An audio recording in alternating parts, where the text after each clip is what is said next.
It's time for this week's episode of Brandon Sports Talk, featuring in-depth interviews from those who are trending in the world of athletics. And now, here's the host of Brandon Sports Talk, Brandon Pate.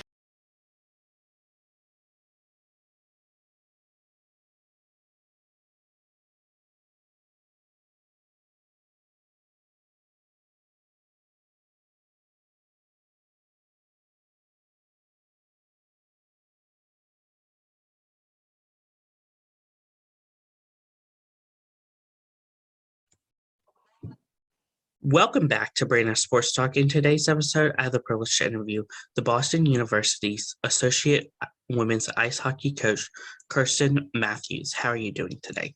I'm great. How are you? I'm doing good. Can you talk about how you knew that you wanted to get started in coaching in college ice hockey?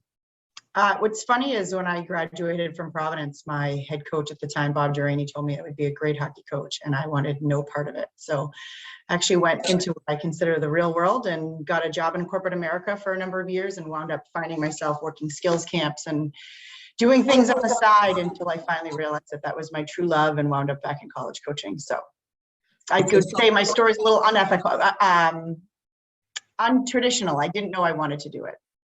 What was it like going to Providence and playing ice hockey? It was awesome. It was a great experience. Providence was a great fit for me. I felt it was a slightly bigger version of my high school. So I loved playing at Providence. I loved my teammates. My time there was really a positive memory. What was some of your accomplishments and what was it like getting put on that black Providence jersey?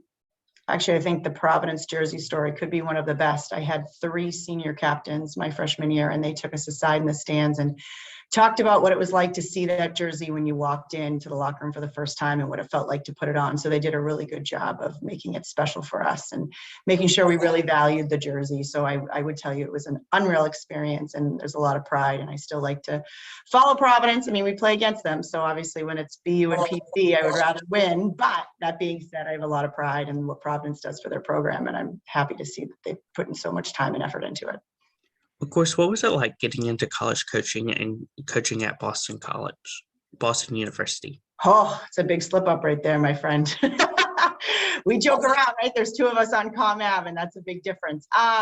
It was awesome. I was the club coach at BU. One of the alumni had talked to me about getting into club coaching, and I really enjoyed my time as a club coach. And as I said earlier, I wasn't sure that I wanted to do college coaching. And at the time, I owned my own skills business with a fellow friar and thought that maybe coaching would be something I'd want to do full time. So I called Brian DeRocha, and Bob Durrani recommended me, and I sat down with Brian, and it was something that I looked at that I was like, this would be a really great opportunity to kind of be able to make my passion my job. And so I haven't looked back since. I feel really fortunate that Brian gave me an opportunity all those years ago to be able to do something that I love every day. What was it like, obviously, transitioning from being a skills coach to a college ice hockey coach?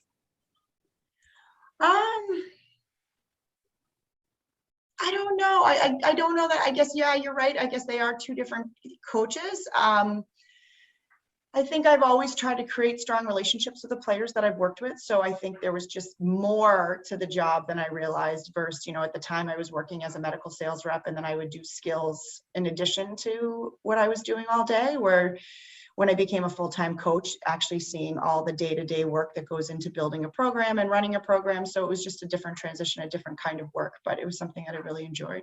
Of course, how was it like, obviously, getting your first head coaching job at St. Augustine College? At St. Anselm, it was great. I really enjoyed it there. St. Anselm is a smaller version of Providence, so it was a really good fit for me as a person, small university. So it was good for me to get my feet wet and to learn and make mistakes and have people there surrounding me to help me. So I felt I was really fortunate to go there. And especially, Dave Flint did such a great job in building the program, and to take over the program and really figure out how to maintain winning there was probably what my goal was. And I thought I was able to do that in my time there. So it was really a great experience for me and a great fit for me as a person. I really enjoyed my time at the college. Of course, how did your first year as head coach pan out? Looking back at it, I think probably the most valuable lesson I learned was not to listen to all the noise that was outside, which was something that I I tend to think is one of my core values when I teach my players about just not listening to what everybody else has to say and being true to yourself as an athlete and as a human, because a lot of people had a lot of criticism, a lot of thoughts on how I could do it differently. And the truth was, probably my best mentor was Ed Sini, who was 2 doors down the hall, and he would just come in and say, "How are things going?" And someday I'm sure I'd fallen on my face, and other days I was killing it, and he let me fall down and he let me get up and let me kind of do it and have someone to talk to and be honest with and learn. And I think that's such a big thing as young coaches, that to put yourself in an environment where you're able to learn, because we're humans just like everybody else, and we're making mistakes too, and we're trying to get it right all the time, but we make mistakes and we fall down. So making sure that you're in an environment that can continue to help you succeed, I think is important. And I had that with Ed as my mentor for sure. Of course, what was that feeling like when you became head coach for the first time in your coaching career? Oh, that was awesome. I really felt it was a valuable experience because I felt I was ready. Brian DeRocha is such a fantastic mentor to me. And again, he's a lot like Ed, where he lets me do a ton of responsibility, but really getting to do everything my way. And seeing that some things that I thought would work didn't work, and other things that I thought wouldn't work did work. There's nothing like being able to do it yourself to really see how those things work out. So I thought that was a really valuable experience. How is it like, obviously coming off of your head coaching experience, coming back to Boston University? It's been a really fun year, and I think a lot of it's because of my relationship with Brian, and I know how he operates, and he's a great human to work for.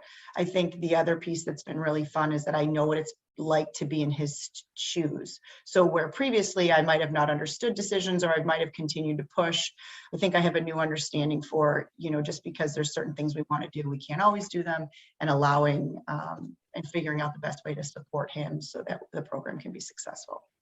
Of course, how is it like helping build the program into going from a club team to Division I? That was really fun when Brian and I did it. I liked it because a couple of the club girls that I had stayed, so that was fun to have them in the room, and getting to see the newer players come in and sort of building a culture that was one of hard work and trying to make Boston University's women's ice hockey a reputable program. It was a really fun opportunity, and it was really great to meet some of those girls that were willing to take those first chances on BU and say, hey, we know that we don't know what the record will be yet, but we know this is a great university, and we know we want to be surrounded by good coaches. So it was really fun. We often talk about those kids, and we still are in contact with them and what great things they did to help build the program and put it where it is today. Of course, what was it like coming back in 2021 to Boston University to become promoted as the associate head coach after obviously your time as the assistant coach previously? It was great. Like I said, my relationship with Brian never stopped when I left 12 years ago, and I don't think that it ever will. He's a great mentor and a great friend, and he's someone that really genuinely cares about people, and not just looks at them as hockey players or hockey coaches. So it was great to come back to the BU community. BU cares a lot about hockey, and that was really important to me. My cliche joke is that the lights get turned on and off by men's and women's hockey at Boston University, which is a pretty cool place to be. And I love seeing how much athletics has been built up on the university, and the changes that have been made, and the support that's been put into all the athletic programs, and the coaches that they have here are fantastic. So it's been really fun to see sort of the new BU, if you will, and especially with the program now. We're not building the program now, it's established now. So it's definitely a different job, as silly as that sounds, because the office is the same and the desk is the same, but the program's in a different place, which is awesome.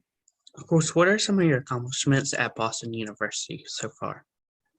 So far, I would say, right now we're in a bit of a rebuild, which has been exciting, and getting some of those new players in. We've got 3 players that were just named to the under-18 team for Team Canada that we get to go out and see next week, which is exciting. And we've got some kids that are for the next 2 years that are coming in that we think can make a pretty big splash in our program. And then we've got some kids that are in the room that are making a big splash. If you consider that Nadia Mativi went over and played for Worlds for her country, we've got some really good pieces in our room, and we're continuing to try to make sure that we can put ourselves back into the Hockey East top of that group to be able to compete for a national championship. So I think I see a lot of good things for the program coming up.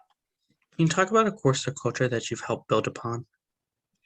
So the culture at BU has been great. We're really working with the kids on trying to be, give them the tools to be the most independent, successful women that they can be. And I think we pride ourselves on treating them like adults and really giving them the opportunities to make decisions. And even if we know the answers, we don't always give it to them. So I think we're in a really good spot to continue to grow and make sure that the young women in our room continue to make great decisions and put themselves in positions to be successful, not only on the ice, but off the ice, and move on to great careers as well. Of course, what is it like, obviously, getting to coach in the Hockey East? Oh, I love coaching in Hockey East. I think it could be my favorite league in a lot of ways. The travel is fantastic, and you've got such great rivalries because, you're all in New England, and New England in and of itself could technically be its own state. We're kind of like our own community. So being able to stay within New England and travel is excellent. I think it's really great for our student athletes because they have the opportunities to be home most Saturday nights, to actually take that Sunday day off and use it wisely to be ready for their academics, which gives them a true opportunity to get involved with other things on campus too. So they're not always just scrambling to get their schoolwork done because we've been traveling. So Hockey East is a great league with a lot of great tradition, and I think it's a great league to work in. Of course, how has it been like coaching in the Hockey East and also during your time playing in the Hockey East? So Providence actually wasn't in Hockey East when I played. We were still only had one league for women's ice hockey. So it was 12 teams and it was called the ECAC. So it did include some of the Ivies that had teams. So for me, looking at it and saying, when I played, there was only one league that women could play in for Division I, and now there's 5, and I got to help start that 5th league at St. Anselm College. It's pretty awesome to see the growth of women's hockey and the development, and I'm proud to say that I'm a part of it, not only as a player, but as a coach. What's it like, obviously, getting to coach against some of those Ivy League schools? I think that part's exciting, right? So it's different, and the Ivy League model is different than ours, and that's completely fine. I think we have some kids that could have gone Ivy and chose to come to a scholarship school instead, and then you have some that chose something different. So I think it's really great for the game to be able to allow these kids to choose their path, not only hockey-wise, but academic-wise, and find the best fit for them. I really believe that there are 3 components to your college career. It's hockey and academics and your community. And I think allowing us to be able to cross just because we make different decisions in those other areas doesn't mean that we shouldn't be allowed to be competitive hockey-wise. And I think we've proven that, all of our leagues are fairly competitive. Of course, what is it like, obviously, getting to coach against some teams like Princeton's versus, obviously, against Providence? I think, it's funny because Princeton's doing really well right now. They've had a lot of success with some of those under 18 kids in Canada, and they've got a great program. Kara's done a great job over there, and I think that's exciting because you've got their rink is a traditional barn, which is pretty awesome. But then you look at Providence and they have just as much tradition. I can remember as a player of Providence going Thanksgiving weekend to Princeton to play in a tournament. So for me, I think knowing the history there makes it a little nostalgic for sure.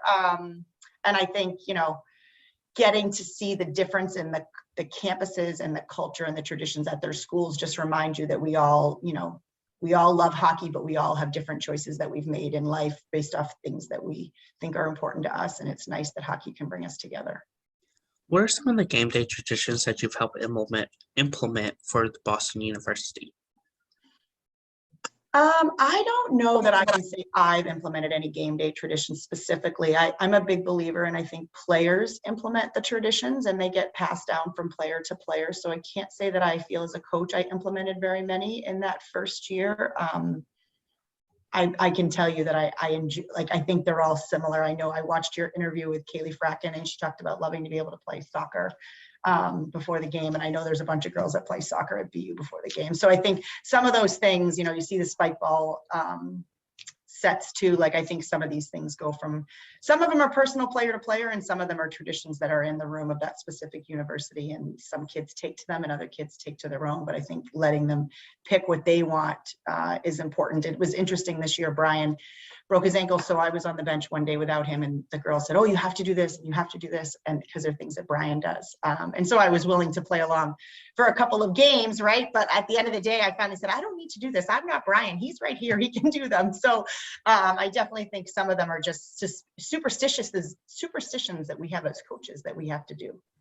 Of course, what is it like getting to see some of the alumni that were at Boston go on to the professional level, whether it's the PHF, such as how Kaylee Fracken did, or go to the PWHPA? I think it's great. I said to you earlier that when I played college hockey, there was only one league and now there's 5. And then to see that there's now professional women's hockey and it's still growing. Our sport is very much still in a growth model, I think is fantastic. I really hope that the little girls that are seeing it now can honestly say, what do I want to be when I grow up? I want to be a professional women's athlete or a professional women's hockey player, which is something they couldn't say before, or they could say, but we all knew it wouldn't happen. So I think it's really awesome to see what these young women have done to help continue to build the sport and help it grow for those that are to come behind them.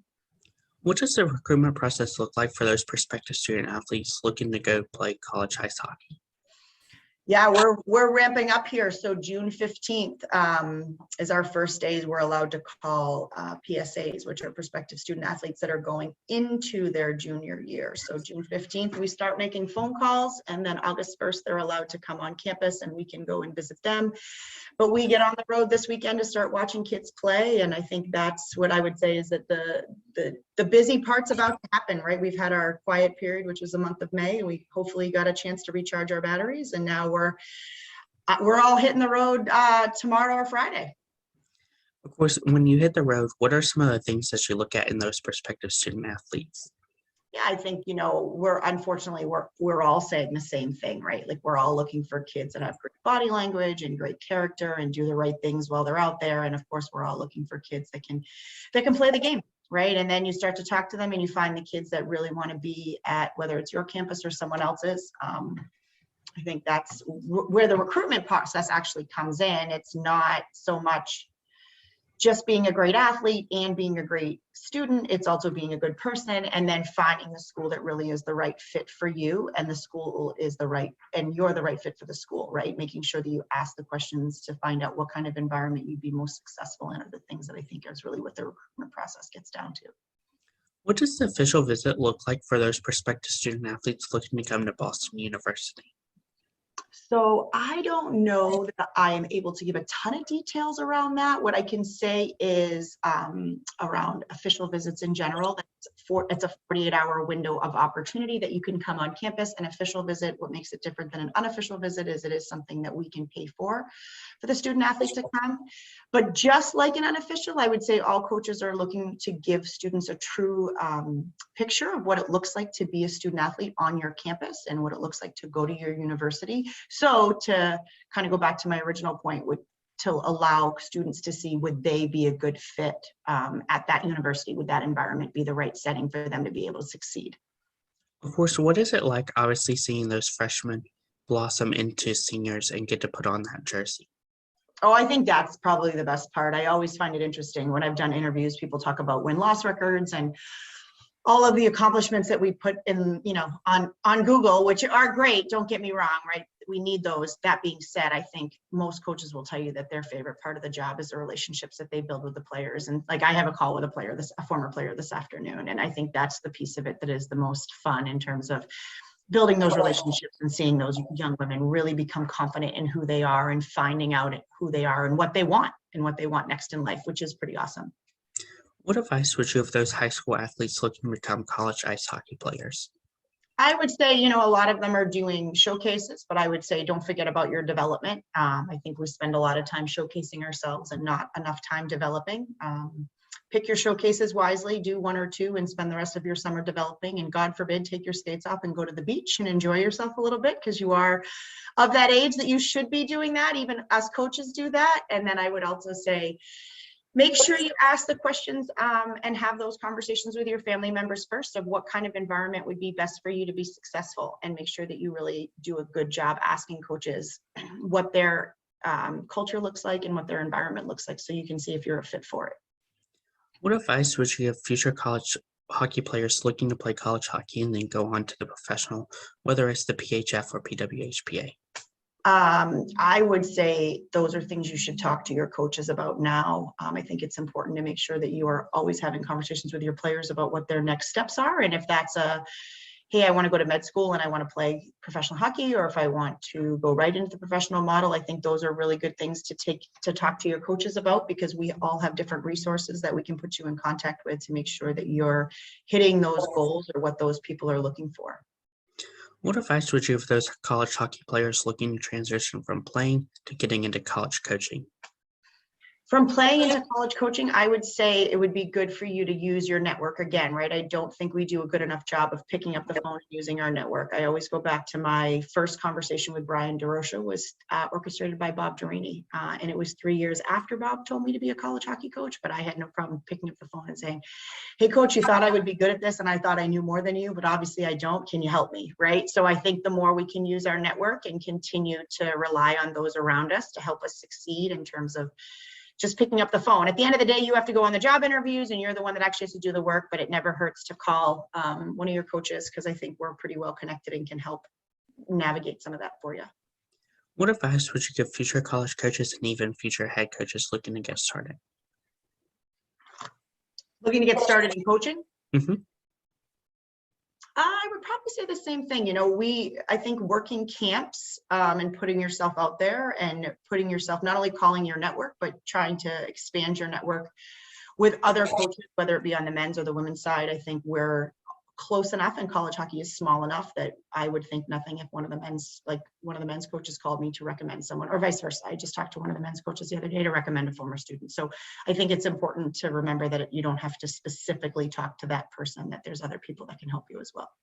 That's great advice. Where can my listeners find you at on social media along with the Boston University Women's Ice Hockey Program?